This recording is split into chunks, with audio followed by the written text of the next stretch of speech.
ஓம் ஸ்ரீ குருபியோ நமக.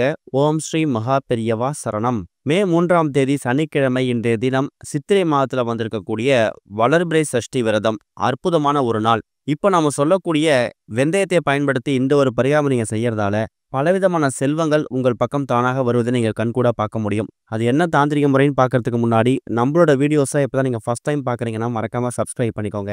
தொடர்ந்து இது மாதிரி அப்டேட் தெரிஞ்சுக்கிறதுக்கு பக்கத்துல இருக்கிற நோட்டிஃபிகேஷன் பெல்லை கிளிக் பண்ணி ஆல் அப்படிங்கிற செலக்ட் பண்ணிக்கோங்க. இப்ப வெந்தயம் வைத்து என்ன பரிகாரம் செய்ய போறோம் அப்படிங்கிற பத்தி தெளிவா தெரிஞ்சுக்கலாம். சித்திரை மாதம், அதாவது இந்த புதிய விஸ்வாவசு வருடம் பிறந்து வரக்கூடிய முதல் சஷ்டி விரதம் இன்றைய தினம். நேற்று மதியம் 3:15 மணிக்கு ஆரம்பித்திருக்கக்கூடிய இந்த ஒரு சஷ்டி விரதம் இன்று மதியம் 2 மணி 4 நிமிஷம் வரைக்கும் இருக்கு. இப்போ நாம சொல்லக்கூடிய இந்த ஒரு பரிகாரத்தை முடிஞ்சா மதியம் 2 மணிக்குள்ள பண்றதுக்கு முயற்சி பண்ணுங்க.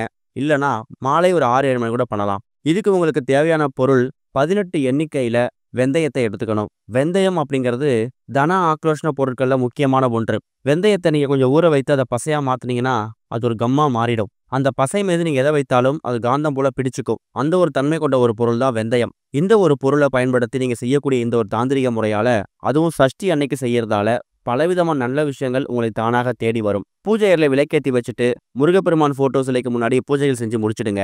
கடவுள்களே ரொம்ப எளிமையான கடவுள் விநாயகருக்கு அடுத்து முருகப்பெருமான் தான். நீங்க நின்ன இடத்துலதே முருகான்னு மனசார கூப்பிட்டீங்கன்னா நீங்க நிற்கக்கூடிய இடத்துக்கு ஓடி வந்து உங்களுக்கு உதவி செய்வார். அந்த அளவுக்கு சக்தி வாய்ந்த முருகப்பெருமானுக்கு உகந்த இந்த சஷ்டி விரதம் இருக்குல்ல, இது திருமண வரன் சரியா அமையாதவங்களுக்கும் குழந்தை பாக்கியம் இல்லாதவங்களுக்கும் சரியான வேலை அமையல, திறமை இருந்தும் வேலை பார்க்கக்கூடிய இடத்துல அங்கீகாரம் கிடைக்கலன்னு சொல்லி பல வேண்டுதல் வச்சிருப்பீங்க. அவங்க எல்லாருக்கும் இந்த ஒரு சஷ்டி விரதம் மிக மிக கை கொடுக்கக்கூடிய அற்புதமான ஒரு விரதம். முருகப்பெருமான் போட்டோஸ்ல இருந்ததுன்னா அதை கழுவி சுத்தப்படுத்தி சந்தனகுமம் பொட்டு வைத்து பூக்களால் அலங்காரம் செஞ்சிருக்கேன். முடிஞ்சா முருகனுக்கு பிடித்த நெய்வேத்தியம் செஞ்சு வச்சு படைக்கலாம். அதுக்கப்புறமா சின்னதா ஒரு கிண்ணமோ இல்ல இதே மாதிரி ஒரு மண் அகலக்கோ எடுத்து அதுல 18 எண்ணிக்கையில வெந்தயத்தை நீங்க வைக்கணும். வெந்தயத்தை வைக்கும்போது அதை முருகப்பெருமான் போட்டோ சிலைக்கு முன்னாடி பாதத்துல இருக்கிற மாதிரி பார்த்து வச்சுக்கணும். அதுக்கப்புறமா உங்களுக்கு தெரிஞ்ச முருகனோட திருப்பெயர்களை சொல்லி மந்திரங்களா சொல்லலாம். ஓம் சுப்பிரமணியாய நமக, ஓம் சுவாமிநாதாய நமக, ஓம் சண்முகாய நமகன்னு உங்களுக்கு முருகனோட திருப்பெயர்கள் என்ன ஞாபகத்துக்கு வருதோ அதை மனசார சொல்லி அந்த வெந்தயம் முருகப்பெருமான் பாதத்துக்கு முன்னாடி இருக்கக்கூடிய அந்த நேரத்துல உங்களுக்கு என்ன வேண்டுதல் இருக்கோ அதை மனசார சொல்லுங்க. முருகப்பெருமான் கிட்ட மனசு விட்டு பேசுங்க. நீங்க பரிகாரங்கள் செய்யும் போதும் சரி, இல்ல சஷ்டி மாதிரி கிருத்திகை மாதிரி 4 நட்சத்திர அன்னைக்கு முருகப்பெருமானுக்கு விளக்கேற்றிய வச்சுட்டு நீங்க என்ன பேசுறீங்களோ அதை முருகப்பெருமான் காது கொடுத்து கேட்பாரு. அந்த அளவுக்கு சக்தி வாய்ந்த இந்த ஒரு நாள்ல இந்த வெந்தயத்தை முருகப்பெருமான் பாதத்து முடி வச்சுட்டு நீங்க முருகப்பெருமான் மந்திரங்கள் சொல்லிட்டு என்ன வேண்டுறீங்களோ அதை முருகப்பெருமான் செவி கொடுத்து கேட்பார். அந்த நேரத்துல முருகப்பெருமானோட பாடல்கள் வேல்மாறல், திருமுருகாற்றுப்படை, கந்தர் அலங்காரம், கந்தர் அனுபூதி இது மாதிரி பாடல்களை வீட்டை ஒலிக்க விடுறதும் சிறப்பு தான். இப்ப எல்லாத்தையும் தயார் செஞ்சு வச்சுட்டீங்க. பூஜை அறையில அந்த வெந்தயத்தையுமே விளக்குகளை எரியும் போது முருகப்பெருமான் பாதத்து முடி வச்சுட்டீங்க.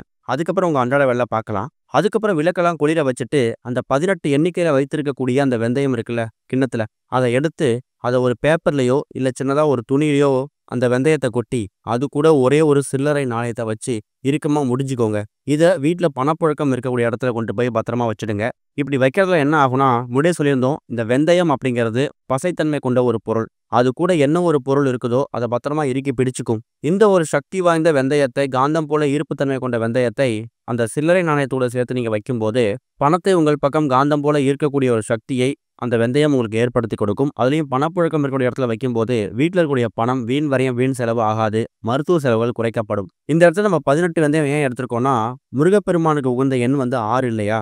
அந்த 6 நீங்க 3 முறை போட்டீங்கன்னா 3 மடங்கு 18. அதாவது கிடைக்கக்கூடிய அந்த சக்தி உங்களுக்கு மும்மடங்கு கிடைக்கும். இப்போ உதாரணத்துக்கு இந்த பரிகாரத்தை செஞ்சு உங்களுக்கு ஒரு 10 ரூபாய் லாபம் வருது அப்படிங்கும்போது அது 30 ரூபாயா மாறும். மும்மடங்கு பலன் கிடைக்கும். அதனால வெந்தயத்தை 18 எண்ணிக்கையில் எடுக்க சொல்றோம். முருகப்பெருமானோட அந்த சரவண பவ அப்படின்னு சொல்லக்கூடிய அந்த மந்திரங்களோட எண்ணிக்கை 6.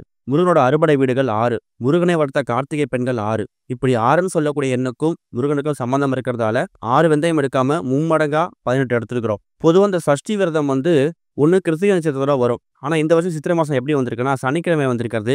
ரொம்ப விசேஷம். சனிக்கிழமை மகாவிஷ்ணுவுக்கும் உகந்தது, சனி பகவானுக்கும் உகந்தது. இந்த நாளில் நீங்கள் முருகப்பெருமானை வணங்குனீங்கன்னா சனி பகவானால் ஏற்படக்கூடிய தோஷத்தால் ஏற்படக்கூடிய தாக்கம் படிப்படியாக குறையும். கூடவே வெந்தயத்தை பயன்படுத்தி இந்த பரிகாரத்தை செய்ய நல்ல முன்னேற்றம் ஏற்படும். ஓம் ஸ்ரீ குருபியோ நமக. ஓம் ஸ்ரீ மகா பெரியவா சரணம்.